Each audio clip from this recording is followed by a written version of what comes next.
Welcome to Jeremy's IT Lab. This is a free complete course for the CCNA. If you like these videos, please subscribe to follow along with the series. Also, please like and leave a comment, and share the video to help spread this free series of videos. Thanks for your help.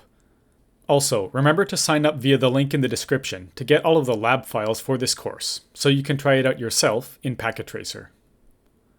If you want more labs like these, I highly recommend picking up Boson's NetSim for the CCNA.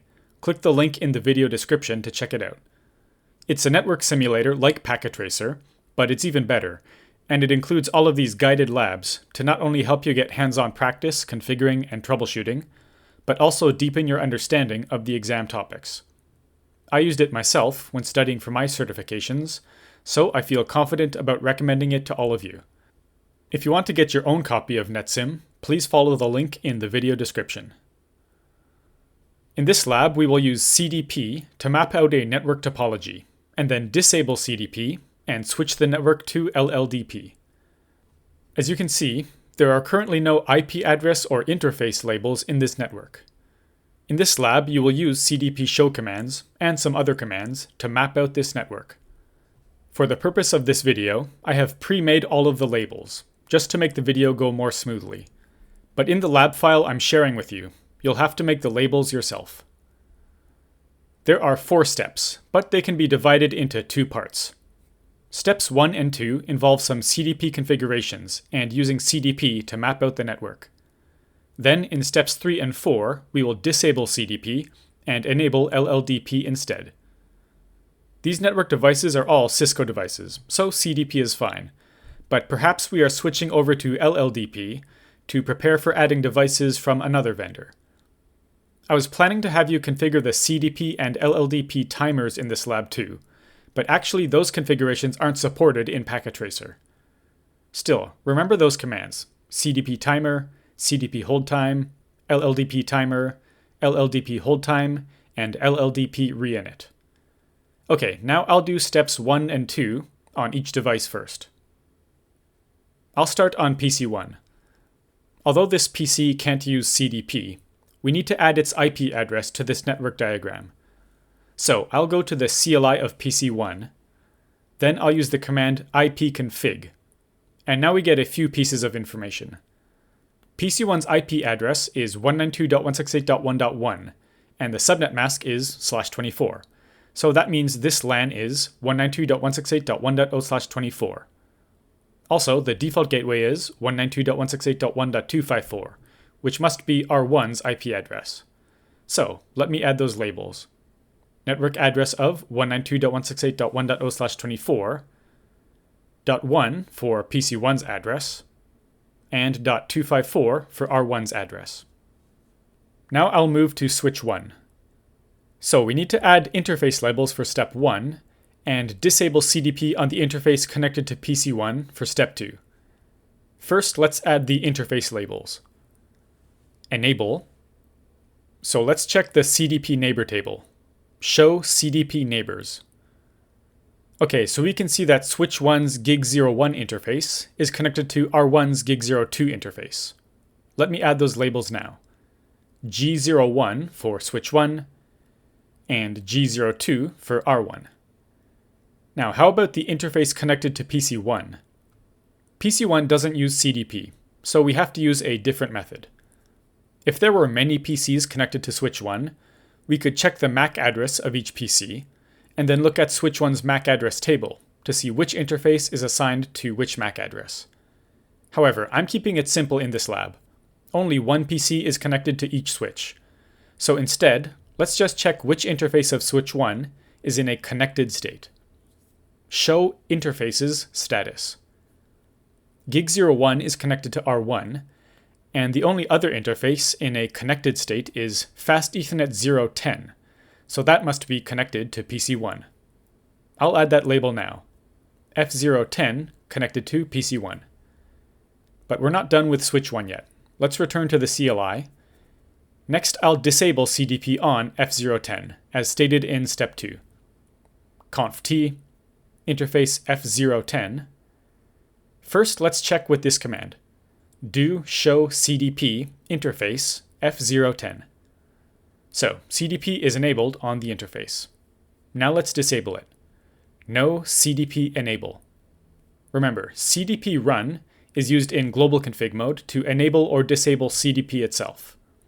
CDP enable is used in interface config mode to enable or disable CDP on individual interfaces. Okay, let's check that it was disabled. Do show CDP interface F010. And now there is no output, so CDP was disabled on the interface.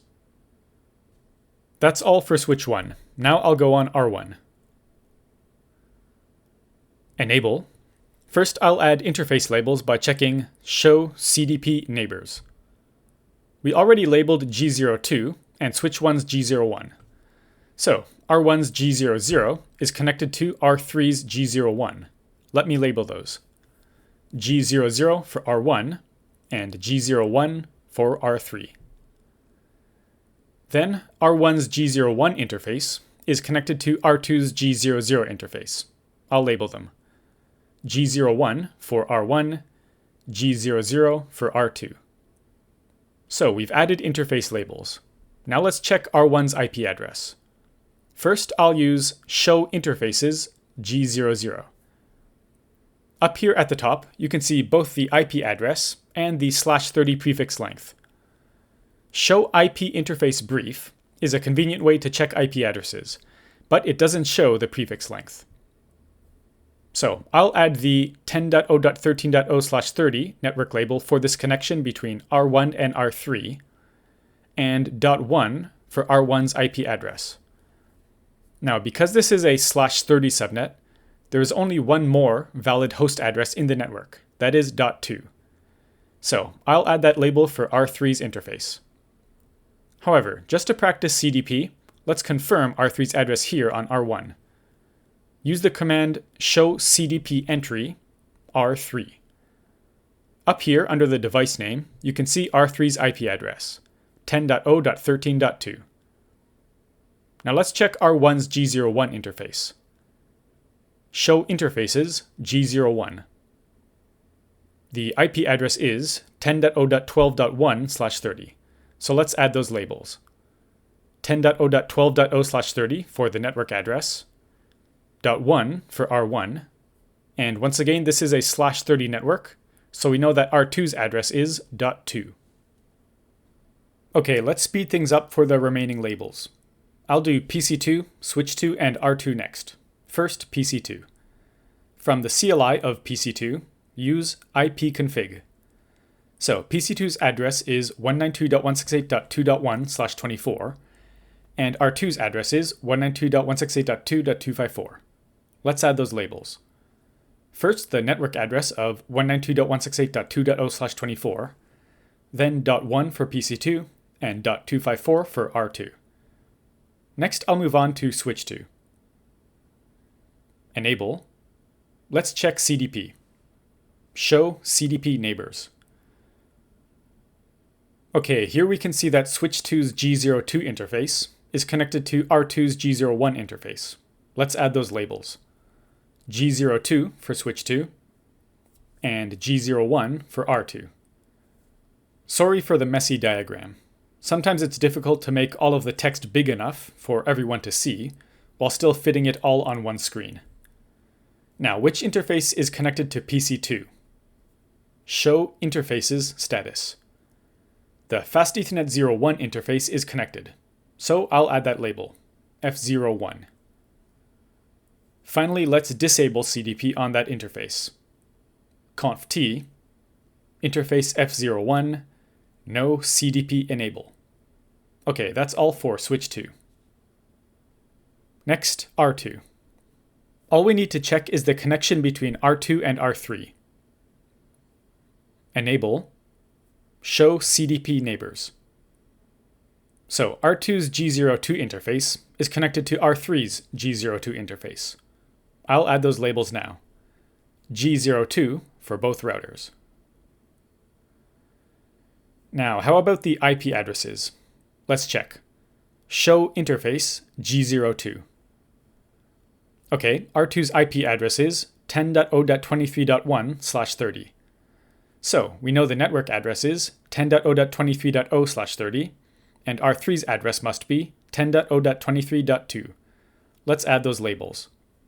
10.0.23.0/30 for the network, .1 for R2, and .2 for R3. That's all for R2. Next, I'll do the same for PC3, Switch 3, and R3. PC3 first. From PC3's CLI, use ipconfig. Okay, PC3's IP address is 192.168.3.1/24, and R3's IP address is 192.168.3.254. Let's label them. 192.168.3.0/24 for the network, .1 for PC3, and .254 for R3. Next, I'll go on Switch 3. Enable Show CDP Neighbors. Okay, Switch 3's G01 interface is connected to R3's G00 interface. Let me label those. G01 for Switch 3 and G00 for R3. Next, which interface of Switch 3 is connected to PC3? Show interface's status. Fast Ethernet 024 is connected, so I'll add that label. And finally, let's disable CDP on that interface. conft interface F024, no CDP enable. Okay, we have successfully used CDP to map out the network and disabled CDP on interfaces connected to PCs. Steps 1 and 2 are complete. Next, in steps 3 and 4, let's disable CDP and enable LLDP instead, enabling both LLDP transmit and receive on the interfaces connected to other routers or switches. First, let me clarify something about LLDP configurations. In the lecture, I said you have to enable LLDP globally and on each interface, but actually the LLDP run command should enable LLDP transmit and receive on each interface. This might depend on the model of the device. On some devices, LLDP itself is globally enabled by default. But on the ones I tested these configurations on, configuring LLDP run also enabled LLDP on each interface. For the purpose of this lab, however, LLDP transmit and receive have been disabled and must be manually configured. The configurations are quite simple, so I'll go through these quickly. I'll start here on Switch 3. First, exit to return to global config mode. I'll disable CDP. No CDP run. And then enable LLDP. LLDP run. Now we need to enable LLDP on each interface connected to another network device. G01 only on Switch 3. Interface G01, LLDP transmit, LLDP receive. Okay, next R3. Enable, conft, no CDP run, LLDP run. Next, I'll enable it on all three connected interfaces. Interface range, G00 to 2, LLDP transmit, LLDP receive. Okay, R3's done. Next, I'll do Switch 2. Exit, no CDP run, LLDP run, and I'll enable it on G02. Interface G02, LLDP transmit, LLDP receive. Okay, next R2. conft, no CDP run, LLDP run. And let's enable it on all connected interfaces. Interface range G00 to 2, LLDP transmit, LLDP receive. Okay, finally Switch 1 and R1. Switch 1 first. Exit. No CDP run, LLDP run. Interface G01, LLDP transmit, LLDP receive. And last, R1. conft, no CDP run, LLDP run, interface range G00 to 2, LLDP transmit, LLDP receive. Okay, we've enabled LLDP on all devices. I'm going to switch to Packet Tracer's simulation mode. As I click through here, you'll see various kinds of messages being sent. EIGRP, because I pre-configured EIGRP on the routers, in case you want to try out some pings. Also STP and LLDP. You might see some DTP messages too. So with this we can confirm that CDP has been disabled and LLDP has been enabled. If you want some additional practice, you could try checking the interface and IP address labels, this time using LLDP instead of CDP. But that's all for this lab. Next, let's take a look at a bonus lab in Boson Software's NetSim for CCNA. Okay, here's today's Boson NetSim lab preview. The lab is simply titled Link Layer Discovery Protocol. Here is the lab topology. It's pretty simple, just two routers directly connected. As I've said before, NetSim has a wide variety of labs. Some of them are longer and more complex, and some of them are shorter and simpler, like this one. And here are the commands you need to know to complete this lab. You already know all of these commands. LLDP hold time, receive, run, timer, transmit, and some show commands. So there are three main tasks. Task 1 is configure LLDP. Task 2, configure LLDP on an interface. And task 3, tune LLDP timers. So it looks pretty long, but each of these steps is quite short and simple, so let's do the whole lab. So starting with task 1, step 1, it says up here all steps in this task are performed on router 1. So here we are. Step 1, display global LLDP information. Is LLDP running? Let's check. Show LLDP. Okay, no, LLDP is not running at the moment. And then step 2 says enable LLDP. Conf-t LLDP run. So that enables LLDP globally on the device. And as I clarified before, this also should enable transmit and receive on each interface. I think in the lecture, I said you have to enable it globally and then enable transmit and receive, but actually, usually just LLDP run should be enough, but this might depend on the device model or iOS version. Okay, so display a summarized list. Or sorry, I skipped step 3. Issue the appropriate show command to verify that LLDP is enabled. So I'll do show LLDP once more. And it is enabled. It says status active. Okay, now I'll show that LLDP neighbor list. Do show LLDP neighbors. How many neighbors have been discovered? Just one here, router 2. Okay, step 5, display a detailed list of neighbors. Okay, so that is show LLDP neighbors detail. And what is the chassis ID of the neighbor discovered? So you might be wondering what that chassis ID is. That is this here. And what does that look like? It's a MAC address. So this is the MAC address of router 2. Okay, how many seconds will elapse before router 1 discards previously received LLDP information for this neighbor? Okay, you might be wondering what that means. That is referring to the hold time. So it is currently the default of 120 seconds, but at the moment, there are 97 seconds remaining. Or when I did this show command, there were 97 seconds. If I do that again, now it's a different value. Now it's 93 seconds. Okay, so that is task 1. Next, task 2, step 1. Display LLDP information for the Fast Ethernet 00 interface. Okay. Do show LLDP interface F00.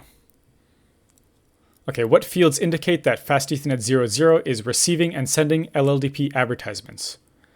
Well, you can see that both TX and RX are enabled. TX is currently idle, meaning it's waiting to send the next frame. And RX is in wait for frame state. And that means it is waiting for the next frame from router 2. Okay, disable LLDP advertisements from being sent out of the Fast Ethernet 00 interface. Okay, interface F00, and I will use no LLDP transmit. And that disables the advertisements out of the interface. Okay, and then in step 4, let's check that they were disabled.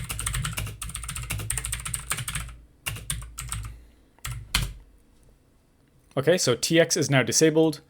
However, RX is still enabled. So router 1 will still be able to receive LLDP messages from router 2, but it won't send any of its own messages to router 2. Okay, and then step 5 says to configure router 1 to accept incoming LLDP advertisements. Well, it already is. RX is enabled. And to send LLDP advertisements on the Fast Ethernet 00 interface. Okay, so that means enable transmit once more. So LLDP transmit, and it's enabled again.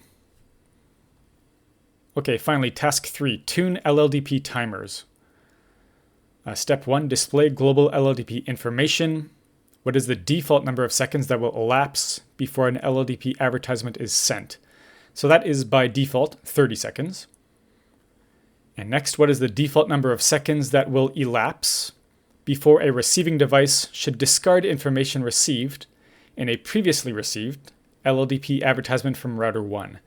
That might be a little difficult to understand. That is referring to the hold time. And that is by default 120 seconds. And there are the default timers. 30 seconds for the advertisements, the messages, 120-second hold time, and also the reinitialization delay of 2 seconds, which isn't mentioned up here. Okay, and then in steps 2 and 3, we are going to cut these defaults in half. So a 60-second hold time and 15-second message timer. Okay, so LLDP hold time 60, LLDP timer 15, and let's check. Do show LLDP. Okay, there are the new timers. Okay, so that's all for this lab. To finish up, let's use the grading function. And that is the icon up here. It says grade lab. So if I click on it, it tells us that we completed the lab successfully. And you can check the configurations of each device. Here's router 1. And none of the configurations are highlighted, either red or blue. So that means that we successfully completed the lab.